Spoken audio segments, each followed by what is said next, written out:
과하게 채우게 되면 아무래도 얼굴이 좀 많이 커진다는 불만을 제기하시는 고객분들이 실제로 계시고 실제로 커집니다.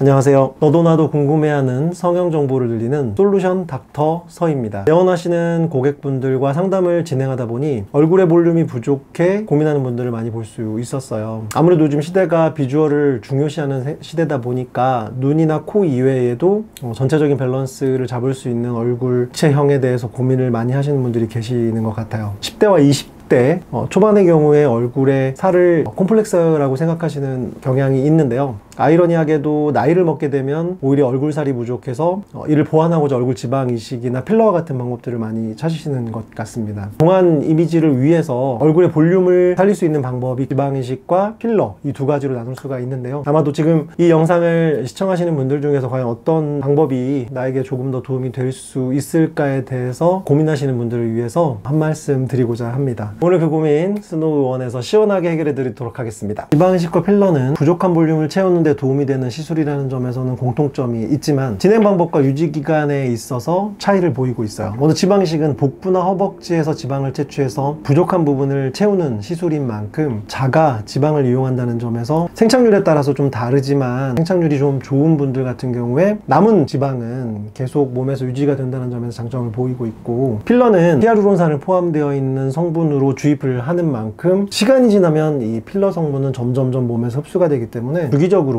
시술을 반복해 줘야 된다는 단점이 있는 시술이라고 할 수 있겠습니다. 지방이식의 경우에 생착률이 떨어지면 볼륨이 꺼질 수 있습니다. 지방이식 자체가 생착률을 올리는 게 핵심이라고 할 수 있는데 병원마다 저마다의 방식으로 생착률을 올리기 위해서 노력을 하지만 저희 병원도 마찬가지로 PRP와 줄기세포를 이용해서 생착률을 올리기 위한 시술을 하고 있고요. 잠깐 PRP에 대해서 설명을 드리자면 환자분들에게 채취한 혈액을 원심분리기에 넣어서 PRP를 분리를 해내면 그 안에 있는 성장인자나 면세포 같은 것들이 지방이식의 생착률을 올려주는 데 도움을 주고 있습니다. 또 한 가지 제가 가장 많이 받는 질문이, 원장님 지방이식을 1차만 해도 될까요? 2차까지 해야 될까요? 라는 질문이에요. 기본적으로 지방이식 1차로 남는 생착률을 PRP 지방이식의 경우에 30%에서 40% 정도를 보고 있어요. 1차 지방이식을 해서 살아남지 못한 지방은 대부분 우리 몸에서 빠져나가게 되겠죠. 저희는 기본적으로 2차까지 지방이식을 하는 걸 권하는 편이에요. 지방이식 2차를 하기 위해서 처음에 지방을 채취해서 1차 지방이식 할 걸 사용하고 남은 지방을 얼려서 사용을 하게 되는데 보통 한두 달인데 저희 병원 통상적으로 2달 있다가 지방이식을 하게 됩니다. 그렇게 되면 2차 지방이식 할 때 채취하는 고통도 좀 덜 수 있고 30%에서 40% 정도의 생착률을 한 번 더 하게 되면 목표량에 비슷한 수치까지 볼륨을 얻을 수 있기 때문에 2차 지방이식까지 가급적이면 권해드리는 편이에요. 생각보다 이런 걱정을 하시는 분들이 많고, 지방이식이든 필러든 이런 경우를 방지할 만한 키포인트 요소가 있습니다. 수술 기법과 관련된 내용인데요. 주로 이마나 앞볼이나 턱 부분에 지방을 주입하게 되면 얼굴이 커 보인다는 얘기를 많이 안 하시는데, 관자 부분이나 이제 옆볼 부분, 그리고 특히 입 옆쪽 부분에 과하게 채우게 되면 아무래도 얼굴이 좀 많이 커진다는 불만을 제기하시는 고객분들이 실제로 계시고 실제로 커집니다. 수술을 하러 오신 분과 저와 충분히 상담을 통해서 꺼져 있는 부분을 얼마나 채울 것인지, 커지는 부분을 정말로 싫어하시는 분이라면 채우는 거를 고려해 보시는 게 좋을 수도 있겠다는 생각을 하네요. 네, 물론 따로 존재합니다. 기본적으로 지방이식이 안 되는 부분을 생각해 보면 지방이 가지고 있는 특성을 고려해 볼 수 있는데, 지방세포는 알갱이가 좀 두껍기 때문에 피부가 얇은 곳, 가장 얇은 곳이 어디냐 하면 콧대겠죠. 보이는 부분, 그리고 애교 있는 쪽, 저희 병원 같은 경우에는 애교와 콧대는 필러를 권하는 편이고요. 그 이외의 부분들, 이마, 관자, 앞볼, 팔자, 옆볼, 입 옆쪽, 턱, 입술, 눈 위, 눈 아래까지 이외에는 전부 지방이식을 권해드리는 편입니다. 이유는 조금 더 자연스럽게 입체감을 줄 수 있고 살아남는 지방들은 유지된다는 장점을 가지고 있어서 필러가 가능한 부분인 콧대와 애교를 제외하고, 필러를 주로 권하는 애교 부분과 콧대 부분을 제외한 모든 부분들은 지방이식을 권하는 편입니다. 물론 그런 분들 많이 계세요. 지방이식을 하면서 필러를 같이 하면 어떻겠느냐, 그런 분들이 생각이 나요. 눈 밑에 지방지 비치를 하고 너무 꺼져서 지방을 채우고자 하시는 분들이 오셨을 때 나중에 나이를 먹으면 눈 밑이 다시 튀어나오지 않나요? 라고 질문을 하셔서, 그러면 다른 부분들은 전부 지방이식을 하고 눈 밑은 필러를 채우면 어떻겠냐라고 얘기를 드리는 경우가 많이 있습니다. 이렇게 필러와 지방을 같이 병행하면서 시술을 원하는 경우라면 얼마든지 가능하다고 말씀드리고 싶네요. 저라면 지방이식을 할 것 같아요. 이유는 간단해요. 여러 번 받아야 되는 게 너무 번거롭고 힘드니까요. 지방이식은 볼륨을 잘 살려놓으면 필러보다는 좀 더 오래 가잖아요. 살이 많이 급격하게 빠지지 않는다면, 생착률만 잘 나온다면 좀 더 오래 가는 편이라서 저는 지방이식을 택할 것 같아요. 새해가 되어서 이제 한 살이 더 먹었다 라고 생각과 함께 작년에 이러지 않았는데 하면서 지방이식이나 필러 시술을 고민하시는 분들이 늘어났어요. 어떤 방법으로 고민을 해결해야 하든지 간에 시술을 진행하는 집도 의사와 충분히 대화와 상담을 통해서 결정을 하고, 지방이식이 됐건 필러가 됐건 무작정 시술을 받게 되면 결국엔 만족도가 떨어질 수밖에 없어요. 만약에 저희 스노우 의원에서 수술을 받겠다고 결심하시는 분이 계시다면 평소 궁금했던 부분들 물어봐 주십시오. 언제든지 환영하겠습니다. 오늘은 얼굴의 볼륨을 살릴 때 지방이식이 낫나 필러가 낫나 라는 내용에 대해서 말씀을 드렸는데, 결론적으로 말씀드리면 뭐가 더 좋다라고 말씀드릴 수는 없어요. 장단점이 명확한 필러의 장점과 지방의 장점이 명확히 다르고 단점도 명확히 다르다 보니까 최종 결정은 상담하는 저와 결정하는 분과 같이 상담을 통해서 결정하는 게 맞다고 보고요. 오시면 언제든지 자세한 상담과 설명을 드리도록 노력하겠습니다. 지금까지 너도 나도 궁금해하는 성형 정보를 드리는 솔루션 닥터 서였습니다.